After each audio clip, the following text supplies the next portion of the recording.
Hello, dear speakers, projects, and viewers of Today La Talking Roadshow. We are online now. Let me quickly introduce our today's guests. So today we invited Tony Evans, co-founder of VGC Group, Vikram Gupta, founder IvyCap Ventures, Kishan Nadarajah, VC investor, BOV Capital, Kokila Alagh, founder KARM LC, and Gina de Echeona, founder Emprende Conmigo.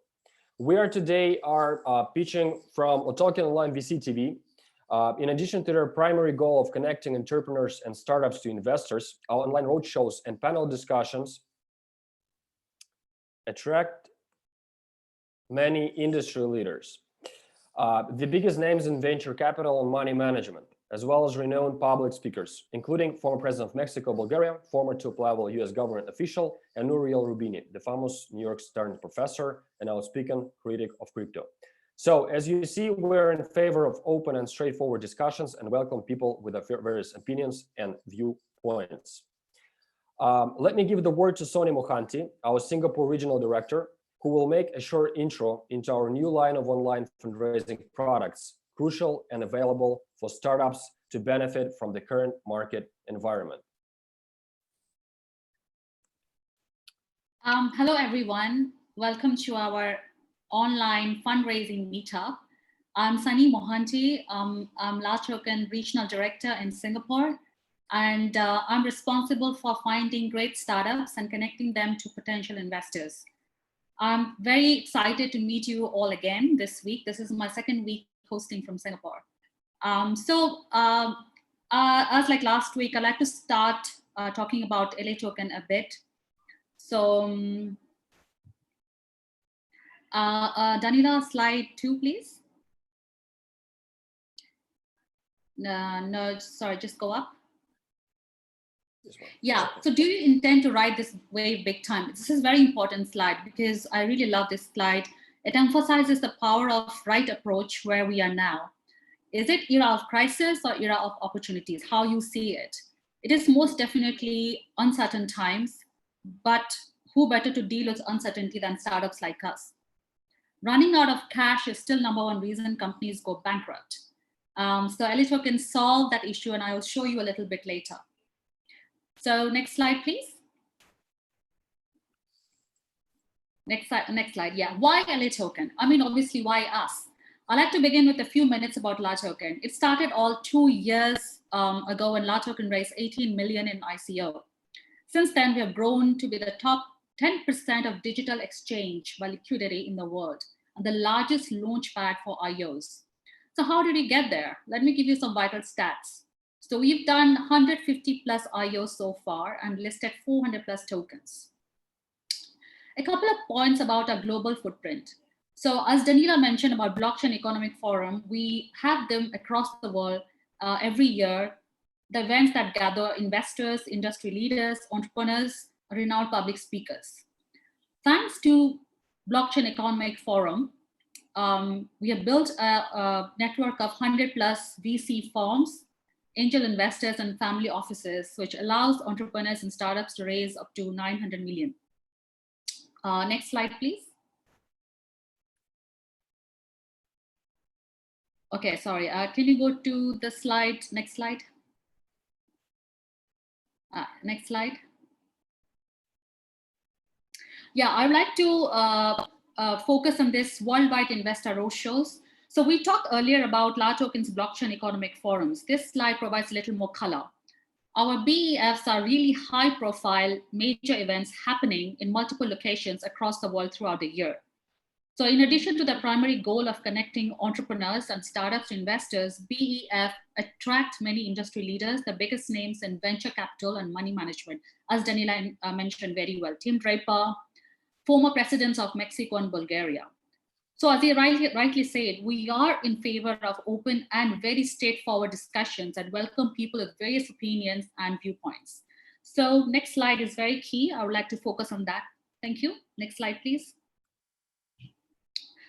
Okay, so we have now moved our offline blockchain economic forum to online. So fundraise online 10 times with less cost and 100 times more outreach. So I would like to present you 3 recent online fundraising opportunities that we are currently offering to startups. First is the investor room, second is the pitching, third is the crowdfunding campaign. So next slide, please. So investors room, 3 simple steps. This is very important. What do you get as a startup out of this investors room? So you are able to create your landing page on La Token, present your project to the La Token team of investment experts in your own video streaming room, get shortlisted to present your project in front of selected investors. So these are the 3 key points. Then comes the online pitching sessions.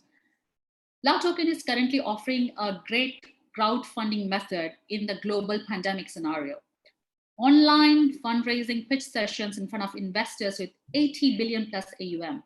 So next slide, please. Yeah. So here's the value that your project receives through these online pitching sessions. Reaching worldwide investor community of 500,000 plus, no cross-border travel expenses and issues. You don't spend time on traveling and being selected for pitching in front of VCs. Flexible scheduling. Projects from any time zone can get the pitching slot, as we have done today. Pitching to 80 billion AUM VCs, marketing support from La Token as well. Instant equity sale. Due to 500,000 user base and infrastructure, you sell your equities very quickly. Entrepreneurs and startups have raised 900 million through pitching in front of our investor pool. So next, please. Okay, some of the projects can also add this crowdfunding campaign to their online pitching session package. This is new. If you have a token, we make a primary offering campaign targeted at our 500K user base with a banner on the main page with 3 million plus monthly visits. Very customizable referral program and secondary market listing. Even if you don't have a token, we can make the whole tokenization for your project to leverage from the IO on LA token. You saw the successful cases of La Token IO on slide 6. We can't disclose the results for most of our clients, but I can send you links to the ICO bench. Next slide, please. So 3 steps to raise funds at La Token now. So these are very crucial 3 steps. To sum up, the process of participating in online pitching sessions is very straightforward. We make your project fundraising page. We make a trial pitch in front of La Token team of investment experts. You get selected to pitch in front of selected VCs. So these are 3 steps. So are you interested in online fundraising? This is my last slide. I'd like to conclude my part by saying that we intend to be a part of the fundraising process. If you want to reserve the pitching slot for your project, send me your email. And my details are here, my WhatsApp, Telegram, and email, and we can get you started straight away.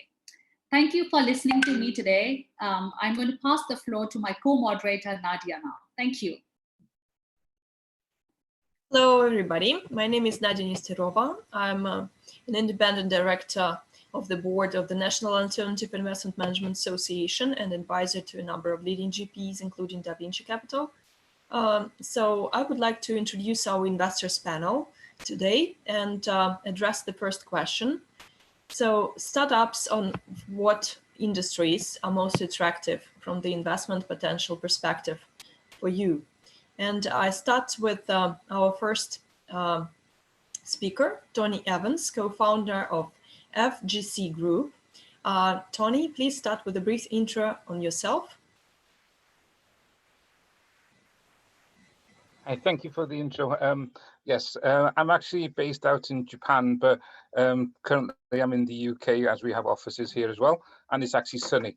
My business specializes in mergers and acquisitions and asset stripping of bankrupt projects and using them as an opportunity for new projects to take assets that they wish and to speed up the whole process. We focus more on the finance side and more on the business side opposed to the technology side.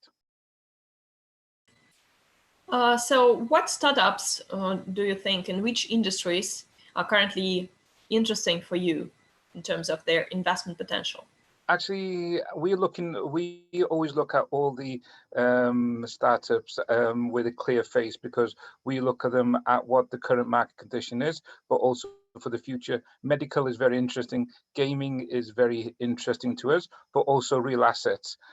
We're a great believer in asset tokenization of property, of wine and stuff like that, real assets.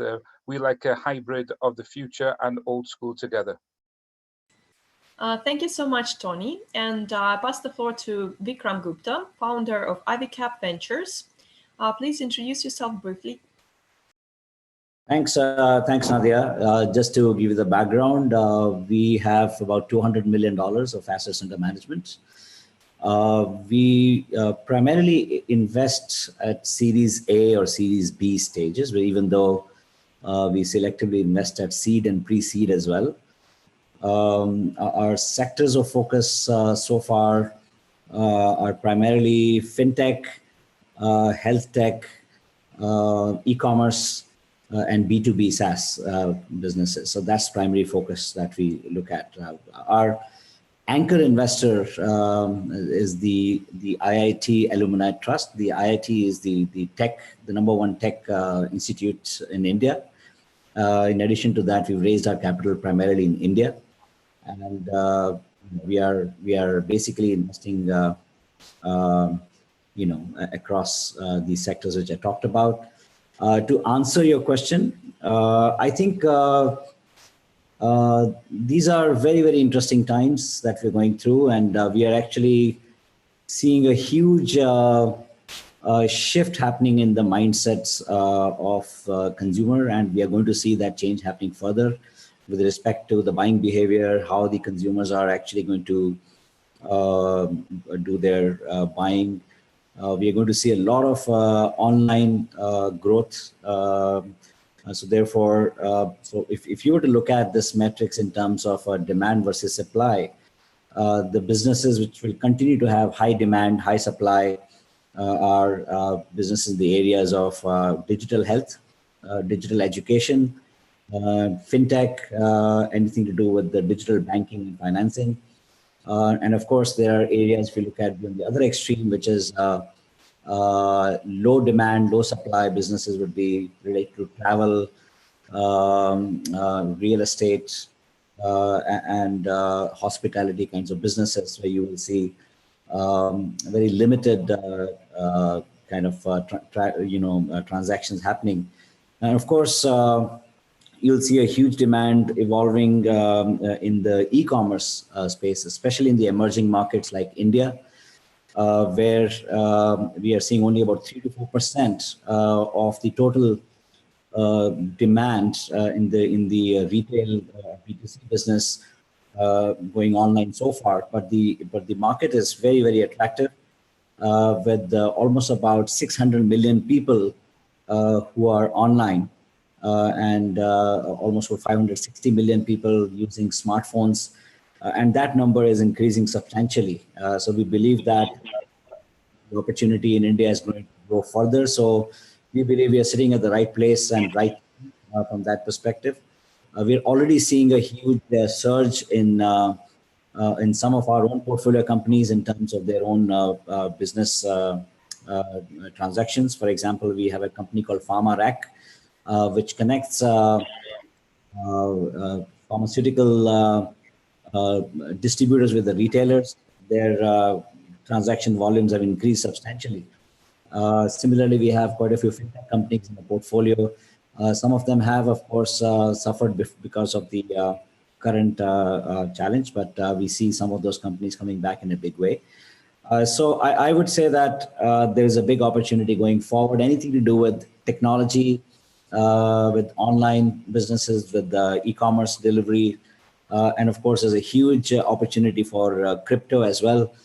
Anything to do with blockchain, the computing capacities will increase substantially going forward. So I think that's going to offer a huge opportunity in that space.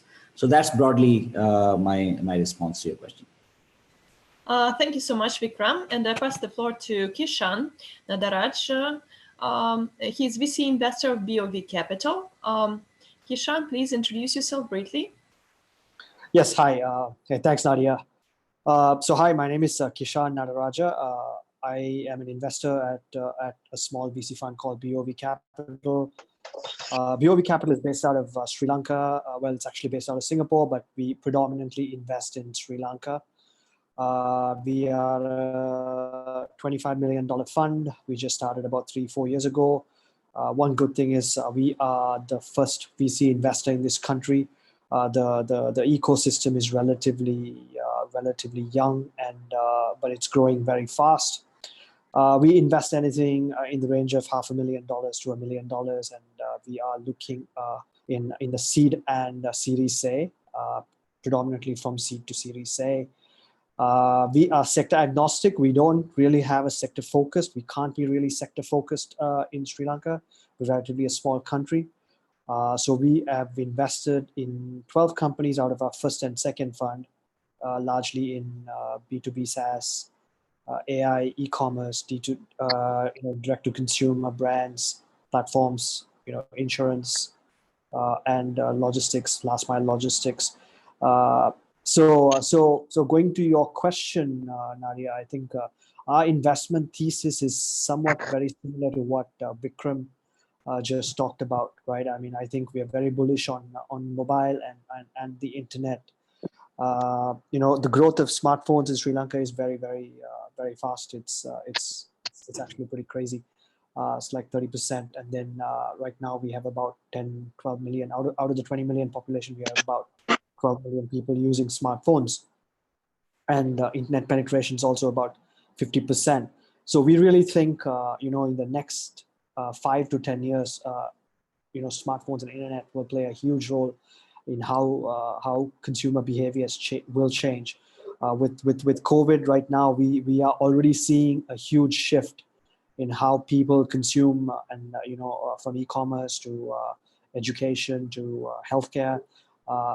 Changes are small, but it's slow. But we are seeing the changes happening. So we are very bullish on sectors like health tech, ed tech, fintech, largely in payments and lending. Also, we're looking at some niche markets and sectors like agri-tech and logistics. So very similar to what Vikram said, but obviously we are playing in a much smaller market. So yeah, those are some of the areas that we're really looking at.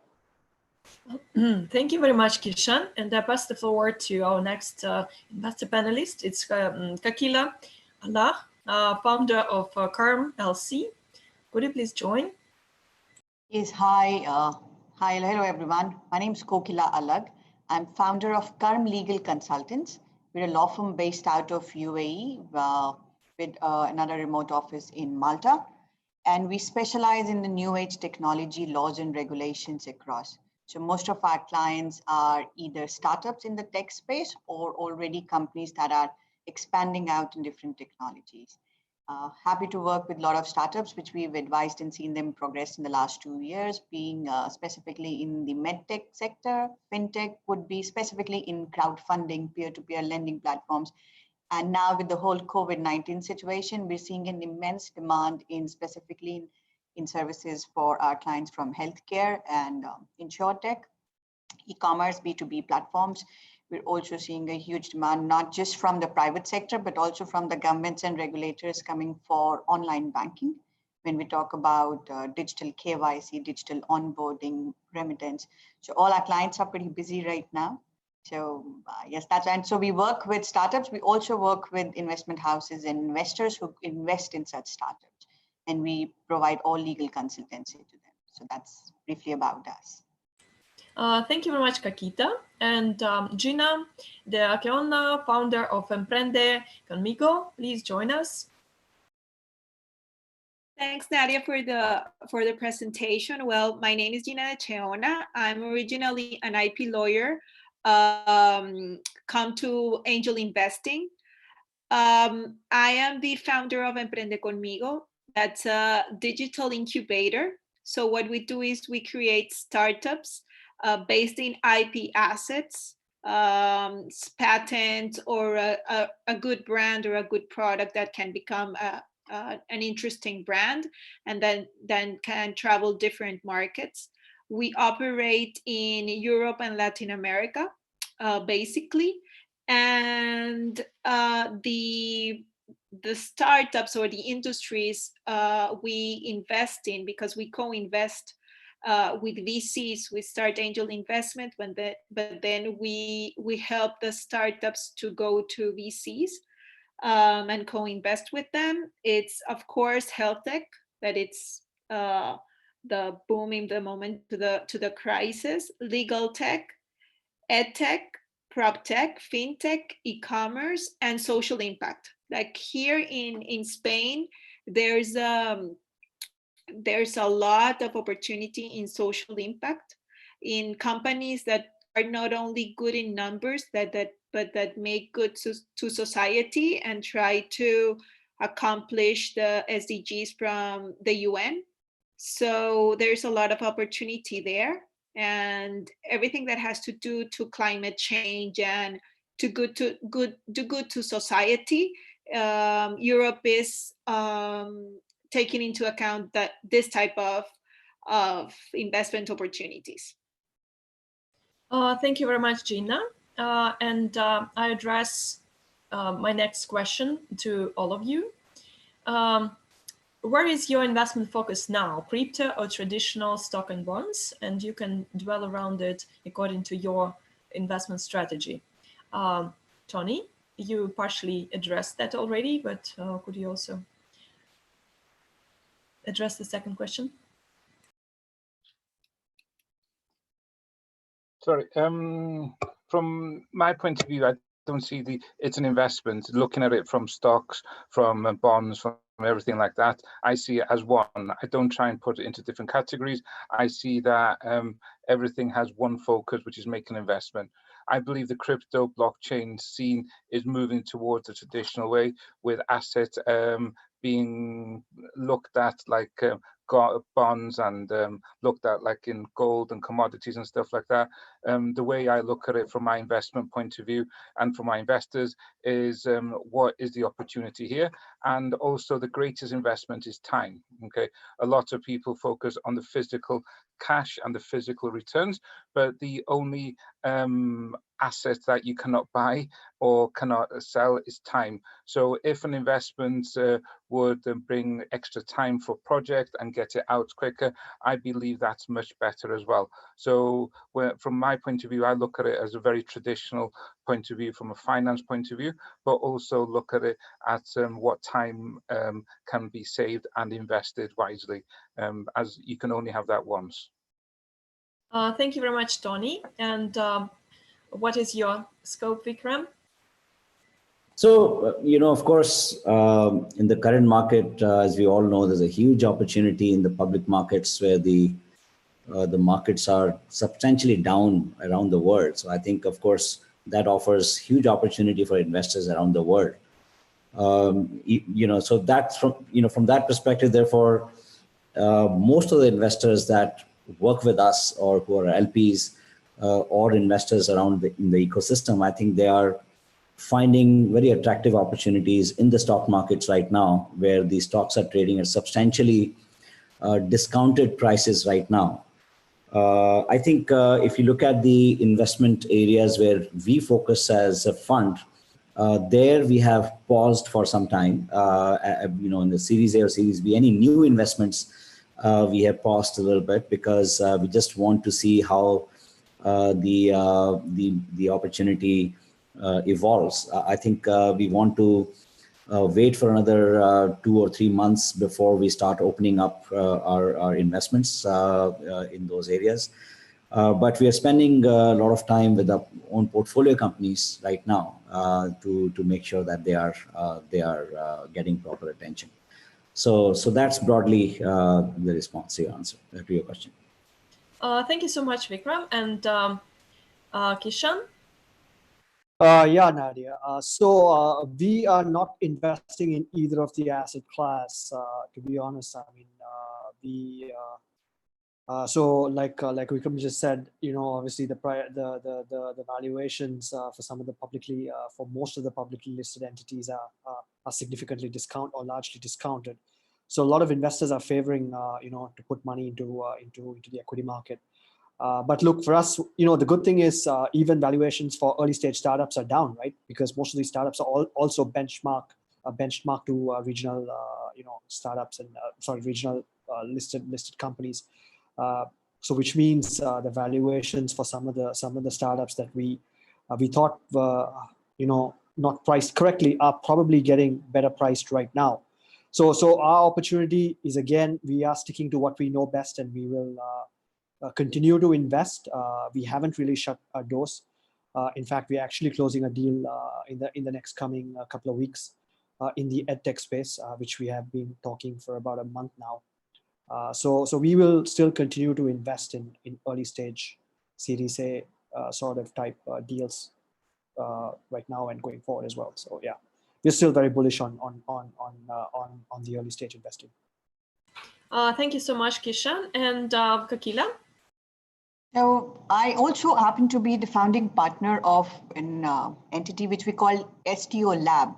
So where we have a life cycle of a STO, all the service provider, and to the end, we have an investor pool that we connect these security tokens. And picking up from what Tony mentioned, so we are seeing a huge demand towards the newer investment models that our traditional investment clients are looking at.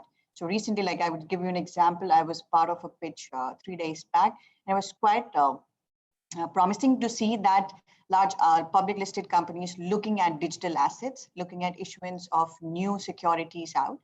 So we are seeing a mix, or I would say because of the type of work we do, both in STO Lab and KARM, we're seeing a huge demand towards digital assets, or sort of the security tokens, more than the traditional investment or funding instruments around. So that's been our take over here. Thank you. And Gina?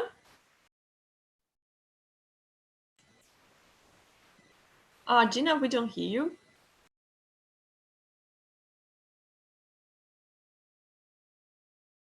Do you hear me? Yes, sure. Okay. It's indeed a very interesting moment to invest. Of course, the investors right now are looking for the biggest opportunities in the stock market, but it's also a very interesting moment to introduce different types of investment to traditional investors, like Bitcoin, like the people who are not into crypto. I think it's a very interesting moment to introduce these other type of investment vehicles, as well as digital assets. So I think indeed it's a wonderful opportunity to make calculated investments in this moment. Thank you so much, Gina. And we have a final round of our focus question on startups. So if you're currently investing into startups, what stage do you prefer, and in what way would you invest into them? Tony? That's a hard question, because my business is actually taking startups that have failed and repurposing them for new startups. So I look at investing from all sections of a startup cycle, dependent if it's in assets or in cash formats, the way I and also from human resources as well. So the way I look at the investment is the same as I look as a return. It's basically assets, cash, and also human resources I can give to that startup. Because our company is global, we have a global reach in doing this. But for my case, we look at all stages of the startup cycle, because we look at them, because we actually buy the ones that haven't succeeded to give to the ones that are succeeding. Thank you so much, Tony. And Vikram? So we invest with the intention to invest a lot of time with our portfolio companies. So we are very active investors in that sense. That's why our core focus is Series A or Series B. So during such times, when these are very challenging times for the portfolio, we prefer to spend a lot of time with the portfolio itself. And in fact, over the last several weeks, we have been investing a lot of time with our current portfolio, trying to find various ways. In fact, we had a discussion around synergies across the portfolio, and it was very interesting outcome of the discussion where we realized that the portfolio companies could actually share resources substantially on various fronts. So during these times, we would rather spend a lot of time with the portfolio. But that said, typically it's a cycle. We take a lot of time before we make an investment decision. We don't make decisions just based on 2 or 3 meetings. We like to spend a lot of time before we finally write the check. So therefore, we started spending a lot of time with the next set of companies that we want to invest in. So anybody who is developing digital assets in the healthcare space, in the education space, in the next wave of fintech, and also in insurtech. So these are the areas where we are spending a lot of time right now, meeting lots of entrepreneurs, trying to identify the opportunities where we would start investing maybe another month and a half to 2 months. So that's the focus area where we are currently spending time. Thank you very much, Vikram and Kishan. Yeah, Nadia. So basically, our position is sort of twofold. We are spending half of our current money in making sure our current portfolio companies have enough runway. These are tough times for a lot of our startups to raise money. So, which means if we still think our thesis is playing out in these companies, we would still continue to support them with a bridge funding or some short-term funding that we will give them. So we are keeping half of our money to support our current companies. Some of them would require like 6 months runway. So that's what we're doing with half of our money. The other half, we are being very opportunistic. If we are finding good, interesting deals in the spaces that I said, like edtech, fintech, which is specifically in lending, we are open to investing. Again, I mean, obviously, the timeline is slightly longer because we can't meet founders. We usually prefer to meet founders before we invest. So, like any other VC. But we haven't categorically shut down that door saying, we are not investing. We are talking to a few founders right now. Yeah. Thank you very much, Kishan. And I give the floor also to Kokila. So as legal consultants working with VCs and investment houses, we're seeing a lot of investments being made in what is the need of the hour, especially in the health tech. And as I said, in the other sectors, and both for even newer projects or the projects which are looking for the Series B funding, see our clients investing back in all of those. So we're seeing a lot of progress. And also one of the most promising sectors on which our clients are either investing or launching is for crowdfunding platforms, as now we're looking at new investors, not just institutional and qualified investors, but going out to retail investors. We're seeing a lot of investments being made by either our clients or our clients getting funding from different investment houses for such projects.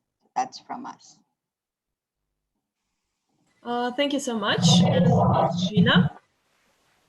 Well, our investment potential is basically in startups that have IP assets, as I mentioned, patents for health tech, or that have the potential to go worldwide if it's an e-commerce.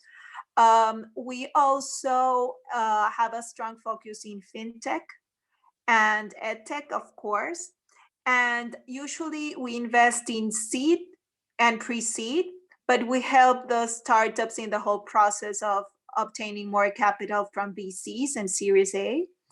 And of course, we also focus on the leadership skills of the founders. For us, it's really important, the potential of the founders. This is something we analyze with strong enforcement, and the potential to be a cross-border startup, like a startup who has the potential to be on different markets, not just a startup that can be successful in a unique market, but that can go big.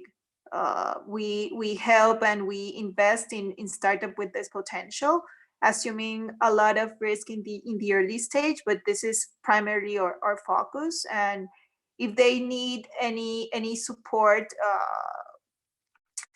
we help them to raise capital in the other stages. Thank you so much, Gina. And I pass the floor to Sony to coordinate our pitch competition. We have a number of projects today who will share their presentations for our investor panel. Thank you. Thank you. Hi, thank you, Nadia. Thank you, Nadia. So our first participant is Spartron Holdings. I pass the floor to Kavita and Chris, and you have 5 minutes. Thank you. Thank you. Thank you, Sonny. Let me just.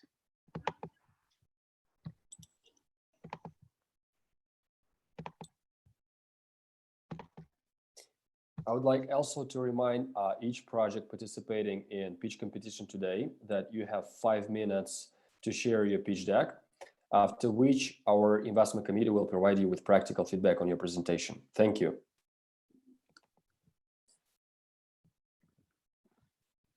Can you hear me? Yes, we do. Okay, and you can see the screen, right? Sure. Yes. So we are Spartron, and we are launching this project along with La Token.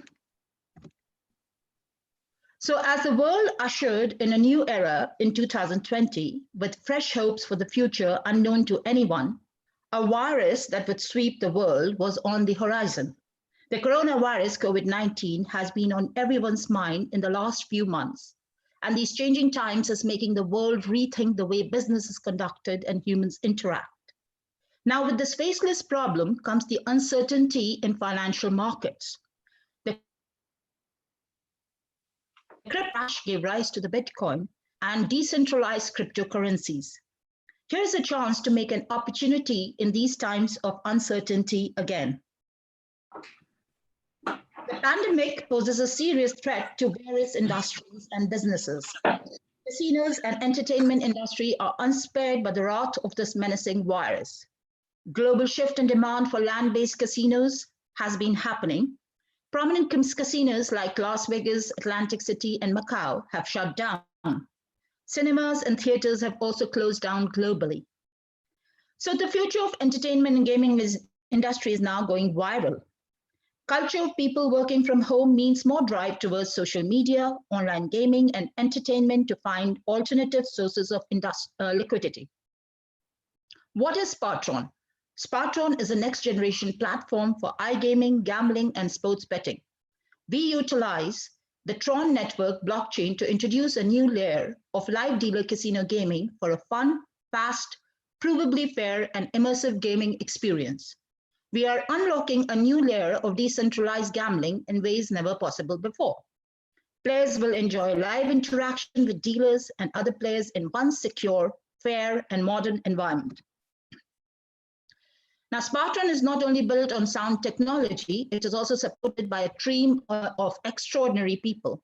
Our parent company, Precision Leads Media, based in the UK, has a successful track record in offering highly targeted online traffic sources and digital advertising across the globe, across multiple different verticals. So Spartron is designed as a new generation platform for live dealer games hosted on the blockchain. Our aim is to become a leading force in the Tron casino community and a unique interactive provider for live dealer games on the blockchain. A wide selection of live dealer roulette, baccarat, craps, stickball, blackjack, unique household poker, and mining games will give players the ultimate iGaming experience. What are our target markets then? Our target markets for online gambling will be worldwide. However, we will capture most target players and interest them from current robust markets like Macau, Las Vegas, Cambodia, Philippines, and Europe. With the declining land-based casinos in the current environment, we hope to present a very interesting and viable solution to these target markets. So are you aware, as of 2019, between Las Vegas and Macau, the overall revenue is 34 billion USD, which could be a target to attract for online casinos. Oh.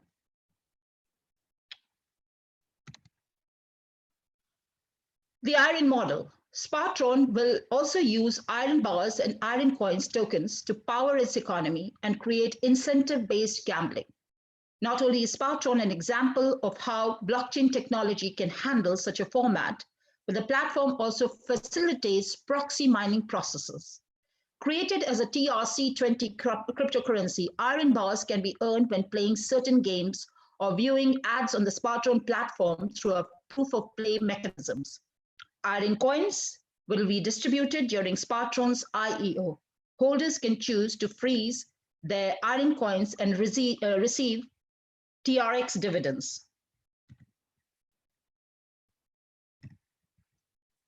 The Tron network, iron coin and iron bars are TRC20 tokens created on the Tron network, meaning they're easily convertible to Tron.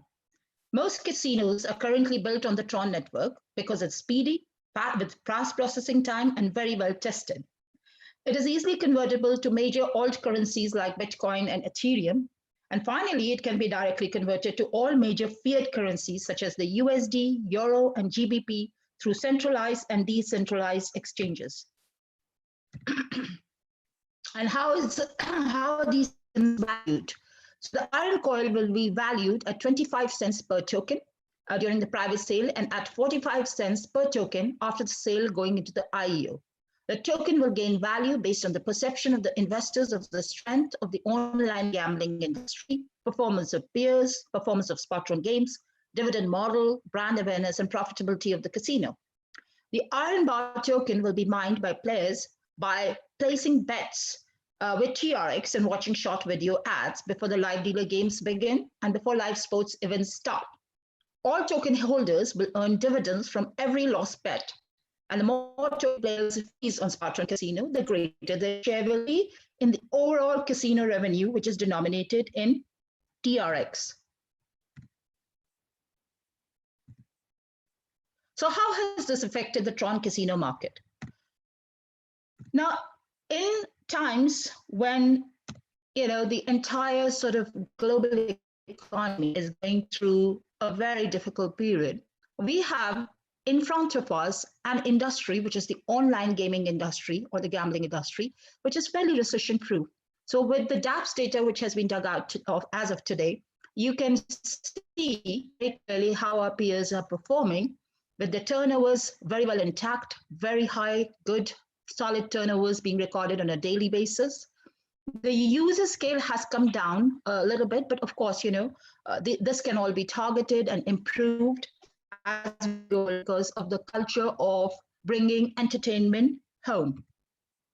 So allocation of funds raised from the 20 million iron coins, how is this going to be allocated? It's going to be allocated mostly into licenses and compliances, meeting operational costs, doing marketing, business development, company, and marketing. What is our revenue forecast? So we start off, we started with the whole concept around January, February 2020. Then we did the partnership with LA Token in March 2020. Our objective is to raise around 7 million between April to May, and then catapult it to 100 million in October 2021, offering exceedingly good returns to our investors. And what are the gaming products? We have live sports, betting, esports, live dealer games, and table games. We have virtual games, mining games, and VR games. So how is the iron token devised? There'll be very attractive opportunities for players to multiply their tokens by earning dividends and bounties. Some of the bounty and dividend options which will be available are as follows, which is the FOMO jackpot, Spartron bounty, warrior dice, Spartron in-house mining games. And to further drive the value of the iron bar and iron coin tokens, only 100 million tokens of each type will be minted and mined, and these numbers will never be increased. Dividends are regularly paid in Spartron tokens at the end of each mining level. Dear speaker, Kavita, sorry for interrupting you. You have 2 minutes left. Please speed up a bit. I'm reaching the end. What makes Spartron different? So essentially, if you compare with the other casinos, like the blockchain casinos and traditional online casinos, it kind of hits all the checklist of being a decentralized platform, instant gaming experience, access to new markets, and rewards-based proof of playing mechanism. This is the team. So we have Christopher Esprit, who's the Chief Executive Officer, and he's also the co-founding member and the brain behind the conception of Spartron. We have Steve Pritchard, who's the Chief Marketing Officer and a founding member. He's the Marketing Director responsible for global growth through marketing, gaming, advertising. And Kavita and Pandey, which is myself, I'm Chief Operating Officer with 30 years of experience in managing operations, insurance, and finance of multinational companies. So how are we going to make this experience different for you today? We will be airdropping an extra 20% more iron coins when you take action now. That is, if you go ahead and subscribe to our tokens online. Of course, LA token would help you with that. That's all for now, and thank you very much. And if you have any questions and answers, Christopher Esprit and myself are available for that. Thank you very much for your attention. Thank you, Kavita. Thank you, Team Spartron. Now we move on to the next team, which is Team Monet. You have 10 minutes. Thank you.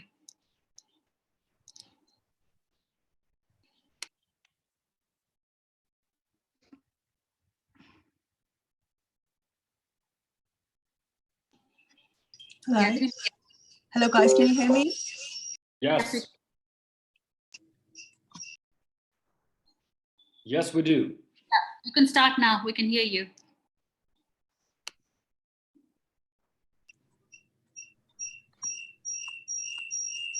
I hope you guys can see me. Can you? Yeah. Yes, can you see me, guys? Yes. Brilliant. Okay. Yeah. Hi, everyone. My name is Afsheen Jafry, and here is with me the CEO of this project as well. We are building a project called Monet, blockchain and AI. The project that we are building is addressing a huge customer pain point. So I've got my notes next to me, so I will just be swapping between the two screens. Many patients would assume that misdiagnosis or medical errors is a norm. They wouldn't even realize that if they are being misdiagnosed by their doctors, it is actually the fault of the doctor or the healthcare system. They are being looked after. This is exactly what we are doing, building a solution for this misdiagnosis problem within the global healthcare sector. The patients must be aware that the delays in diagnosis and failure to proper diagnosis are physically, emotionally, and financially really draining. Can we have next slide, please? The next slide. So why do we even need a healthcare app? And there's just another healthcare app in this sector. But before we explore why we need another healthcare app, let's see why is it crucial to understand how and why people do get misdiagnosed. So there are certain categories of people, classes of people who are more prone to get misdiagnosis. People who are elderly, 65 plus years of age, they're more likely to be misdiagnosed because their symptoms would be attributed to simple aging process. The next sector or the next class is women. They are more likely to get misdiagnosed as well because the doctors would mostly put their symptoms or their conditions to it's just emotional, or it's not real, or it's just the women thing, or it's all in your head. So it's likely a woman is likely to get more misdiagnosed than a man. And these are all statistics that I'm talking from the research, extensive research that we put in for last 18 months. I'll be more than happy to share the links if you guys want to. Next is a family who is poor with an income of 23,000, less than 23,000 per annum, a family of 4. They are also likely to be misdiagnosed. Mind you guys, the statistics even tell us that most of the people would experience misdiagnosed symptoms at least once in their lifetime. This is the reason we really need a healthcare app that would be connecting patients with the consultants globally across the globe, with the specialists in their specific disease or medical conditions. Can we have, please, next slide? Do we get the next slide? Okay, just let me know. So this is medical error or misdiagnosis is the third biggest killer when it comes to healthcare industry, and it claims millions of lives globally. I know when I keep telling this, people really get shocked that really millions of people die every year across the globe due to misdiagnosis. And that's very, very true. Only in the United States, 12 million people die every year due to misdiagnosis. And I'm not talking about the adverse effects. Even some kind of misdiagnosis would result in disabilities as well. So medical errors or misdiagnosis, as I said, are the third biggest killer. It's more common in primary settings and happens due to flawed ways of thinking of the healthcare system. Mind you guys, I'm not blaming the doctors. Doctors are just well trained by the healthcare systems that we go to, unfortunately, but that's true. So misdiagnosis is not simply because the disease is very exotic or the disease may not be rightly diagnosed. It's most of the time, and I repeat, most of the time, it's the error at the end of the medical or the healthcare system. The sad truth is that the doctors often wouldn't even know that they have got it wrong. Another reason is the ignorance of healthcare system. As an example, any unusual personal failure at the end of the doctor or the lab test could result in diagnostic errors. Obviously, if we consider that this diagnosis could occur, it's always a good practice to seek second opinion on the first doctor's diagnosis, but seeking second opinion cost you $4,000 US, excluding the traveling expenses. So for example, a patient in India wants to get access to a specialist doctor in, let's say, Australia. He or she can't get access unless he or she has that amount, which is $400,000 US, plus the traveling expenses, which is really a big sum of money for the people in the third world countries, and even in the US or United States or United Kingdom. It's not small money we are talking about. So how can we possibly avoid the misdiagnosis?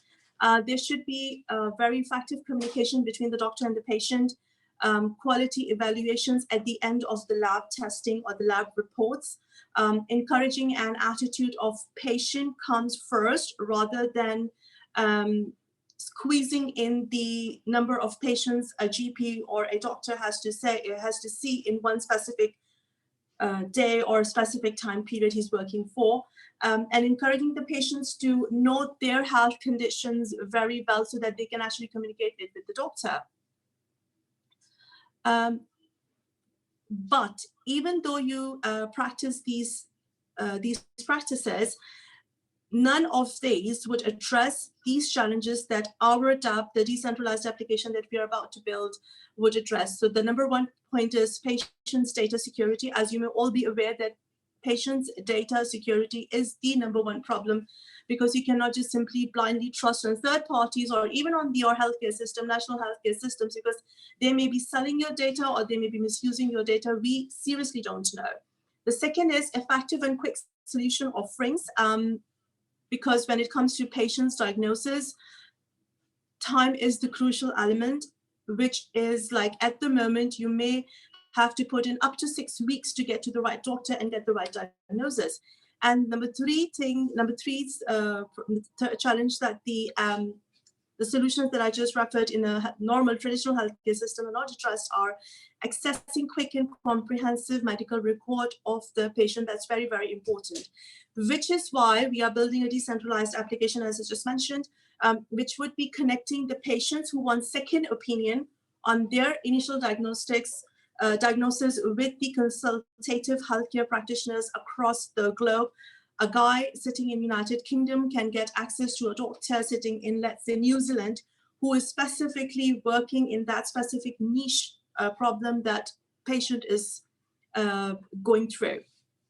Can we please have next slide? So the values that we have incorporated in this company, in this project, are we are laser focused on two things: the community building and building a state-of-the-art world-class solution, which would be a decentralized app similar to any app sitting on your phone. Can we have the next slide, please? I'll be just quickly rushing because I've been told that we are very short on time, so I'll be just literally speeding up the process. Can we have the next slide, please? Okay, so while we are building this state-of-art decentralized application, we are literally investing 60% of our resources into research and development so that we not only stay ahead of the industrial trends that this industry, the cryptocurrency and the blockchain and AI industry would be experiencing in near future, but also we would be able to stay ahead of the technology, the disruptive technologies that we are in. So as an example, blockchain as an isolation technology cannot really address the problem that we are building because it has its own limitation, the challenges, which may or may not be aware, which we may not or may not be aware right now. But when you incorporate or integrate blockchain and AI or artificial intelligence, the solution that we are developing is extremely cost-effective, prompt, and secure. Can we please have next slide? Onto our target market. Our target market is 18 plus smartphone users. So anyone who has access to a smartphone can be able to access our decentralized application. And mind you, there are 2.71 billion users, mobile smartphone users in the world right now. Our second target category would be caretakers of aging population. As you know, in the United States and United Kingdom and Western countries, aging population is a real challenge for the governments. And the income band of 25,000 plus per annum.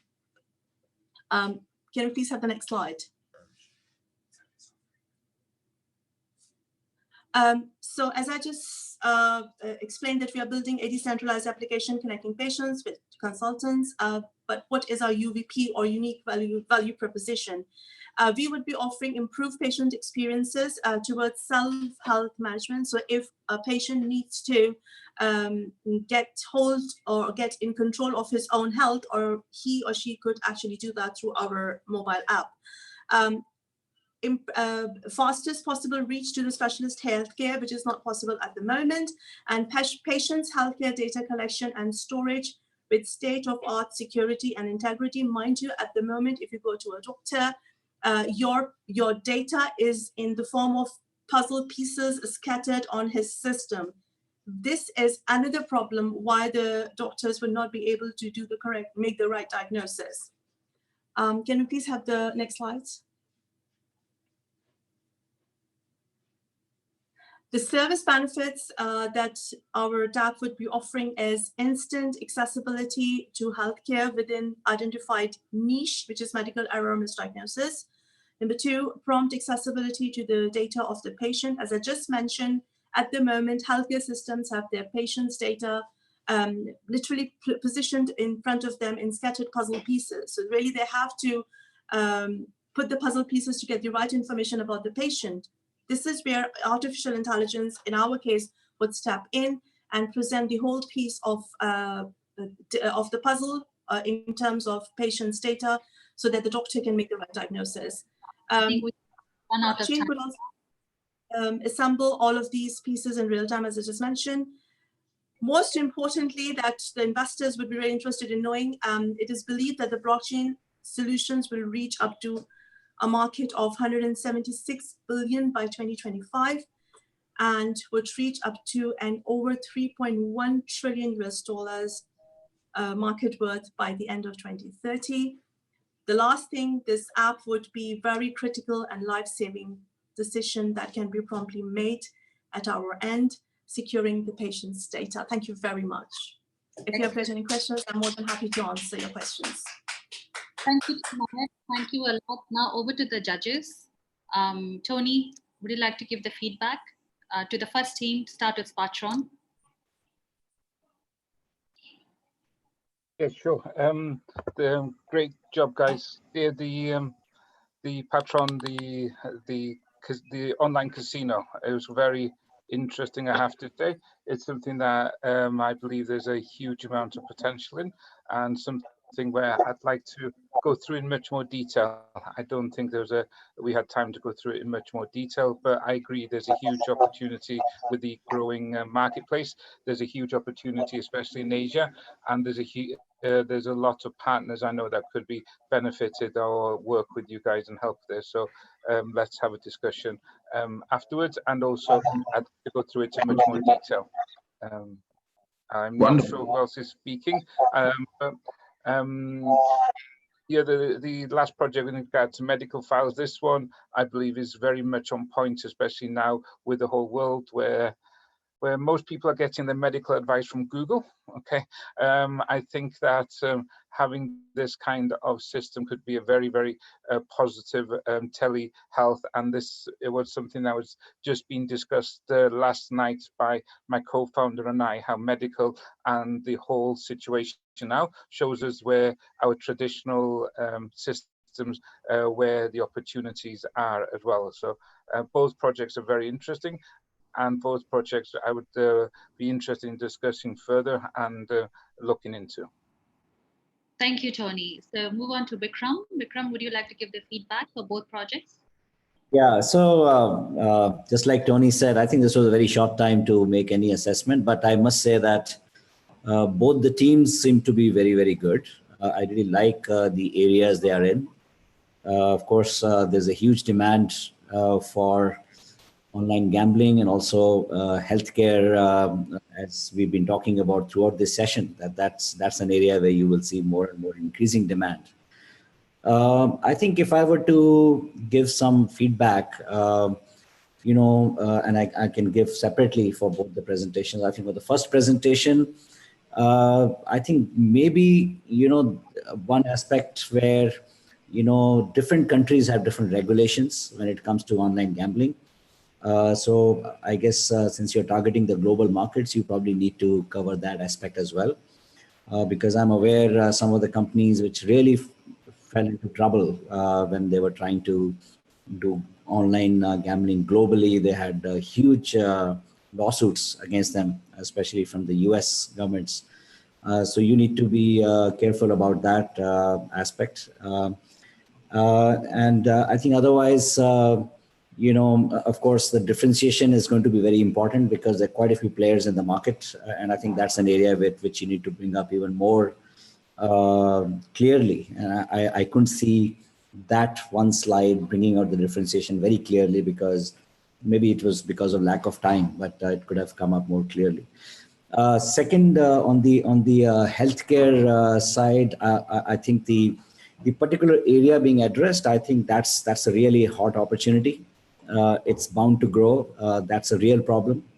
And I think with the new scenario, with the evolving market, I think the market size itself is going to expand substantially. I think there is an opportunity to become a platform as against a vertical player. I think because there are multiple players in the market, so you may want to consider, since you're considering a global platform, I think you may find that there are companies in India, in China, and other developing markets where, some of the other companies have developed very similar platforms, but may not necessarily have access to the global markets. So you may want to consider taking maybe the front end side and take the back end as the platform for aggregation. And I think there are various models possible there. I otherwise really liked overall story and the pitch. So that's my feedback. Thank you, Vikram. Moving on to Kokila now. Firstly, both the projects were really interesting. And as we've been talking about right from the beginning, that this is a time when people are looking to venture out into investing specifically in healthcare and as well as gaming or online gaming, betting.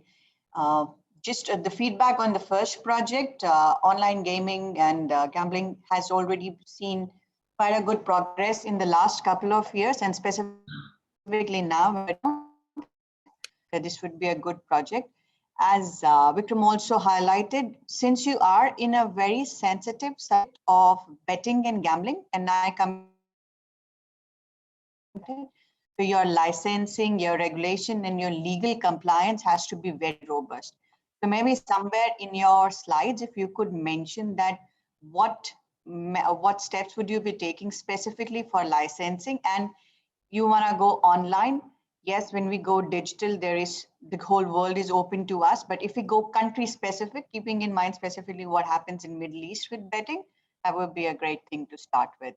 Coming on the healthcare one, really what is most important, my feedback would be that what you've covered about data protection and specifically being this sensitive information. If you could just highlight it in your slide, that not just with technology, but again, going by what, we don't know how the data protection regulations will be redefined now, but currently keeping in mind how you're in compliance with all the legal requirements around the data that will be collected. So as much as we stay out of putting a lot of legal information, I've seen it with a lot of documents, but it's also important for getting the investor confidence right in the first place to have a little slide about that as well in both the projects. Also, once we get to see your white paper specifically for the iGaming one, because we do have a lot of clients who've invested in such projects, we would like to look at it, that how your bounty scheme is working and how we keep dividends away from bounty and more legal advice around it. But overall, both the projects were really nice. Thank you, guys. Thank you, Kokila. Thanks a lot. Over to Kishan. Yeah, so I think both are in really hot sectors, gaming and healthcare, right? I mean, but look, my disclaimer is that I'm not an expert in online gambling, so I don't know if I'll be able to give you very good constructive feedback. But overall, what I can say is, look, I had two questions. One, when you spoke about the market, you said your captive market is in like Vegas and Macau, right? I mean, those are anyway the traditional markets. Maybe I don't know. Maybe I didn't get that properly. But your markets are outside those traditional gambling centers, right? Because really people who are in Vegas and Macau usually don't live in Vegas or Macau. They actually live outside, and then they all come to Vegas for a week or two to gamble. So your market has to be very clearly defined. I think this is an early stage company, right? So investors are usually looking to understand, do you really understand the market well, right? Who are you going after? The second one that I wanted to sort of ask is, what's your revenue model? How do you maybe, right now you don't have a revenue model, you can't monetize, or maybe I didn't, I was paying attention, maybe I didn't, I missed it out, but I think it has to be very clearly sort of brought out. Then my third very general point is, the deck had a lot of stuff. I couldn't follow a lot of things, right? You want to make it more simple. I mean, you're trying to pitch for like 5 minutes. It's very important that you really communicate what's the problem that you're really trying to solve, right? Just basic fundamental questions. I mean, all VCs ask anyways. So I think get your deck, in a more, and you're talking like a very technical sort of matter, right? Like blockchain and all of that stuff. Not everybody's going to understand. So I think really focus on what's the problem you're solving and how efficiently you're going to solve. On the second, the healthcare, I really like healthcare. I do some investing in healthcare. Look, I had a couple of questions. One is, how do you onboard docs? How do you really authenticate these docs are real? These are the real docs, and they are not fake doctors, right? So that's something I didn't really I didn't have a takeaway on that. So I was not sure how you would do that. The second one is, what is your acquisition cost, right? I mean, how much are you going to spend on acquiring customers? One of the problems that I have seen in my healthcare startup is actually trying to convince people to go on and consume digital healthcare, right? It's really tough. I mean, you have to spend a lot of money acquiring, convincing. The customer experience has to be really phenomenal, because people don't still trust putting their healthcare on a mobile phone, right? I mean, that's my take. So I think you have to bring those few critical points really clearly out to the investors. And data protection, of course, right? How do you really protect healthcare data, right? I mean, that'll be a big, your security and all of that stuff would be a big question as well. So I think you would want to sort of talk about that, right? In your deck. Yeah, that's, I think, I don't know if it was relevant, if my feedback was relevant, but yeah, I think those are the ones that I sort of noticed. Yeah. Very valuable insights from Kishan for both the teams. Thank you. Thanks a lot. Moving on to our last speaker, Gina. So what are your feedback for both the projects? Thank you, Sonny. Well, for Spartan, I really like the opportunity because obviously there's a lot of people right now connected to the internet and to a lot of free time. So of course there's a huge opportunity. I think they are taking good care of this opportunity. I really like the valuation of the tokens, how well it is planned. I have some remarks on the communication as well and the pitch, because not everyone is used to the gaming and to the tokens and to these new types of gaining money. So I think you should explain this more for investors to be accurate in their investment opportunity. And also regarding the market, you have determined there's a huge market, but it's important to define how you will access to this market and how you will also have all the legal basis to operate in this market, as some of the judge also mentioned. All the authorizations for each country might be different, and this is a risk that no investor will want to assume, any risk of a suit. So I think the legal part is super important here, as well as defining the niche market and the wealth. And on the other side, for the medical, I found it very interesting. The only thing I will say is that right now, all of the countries are trying to develop solutions for this pandemic. Everyone is focusing, all the governments, all the institutions are trying to do something. So you have to differentiate and to prove that you have a real solution in a niche market. Like, choose the market you are in first, have some data, have some results, and then go to another market to provide your solution. But first, like, concentrate in a market, give results of what you're doing, how you protect the data, how you give results, and then go to other markets. Because right now, I think all of the countries are investing private and public resources to find a solution for this pandemic and for bettering the health system around the world. So if this is a solution that can help this pandemic, you have to prove it in one market and then try to go global. That will be my remark. But I really like them both. Thank you very much. Okay, thank you. Thank you very much to our speakers, panelists, and the projects for participating. So we've come to the end of the session today. I'd like to pass the floor to Danila to close the session today. Thank you. Thank you, Sony. Thank you, everybody who joined today's online roadshows, viewers, speakers project. I would like to remind you that the primary goal of our online roadshow is to connect entrepreneurs and startups to investors. In addition to that, we also gather people from industry leaders, venture capital, money management domains, and renowned public speakers in order to hold an open and straightforward discussion with them. Thank you, everybody, for joining today's session. Keep track of our online events on the Talk and Call website in the section of pitching. See you soon. Have a great day. Have a great day. Thank you. Thank you very much. Thank you. Thank you. Bye. Thank you. Bye-bye.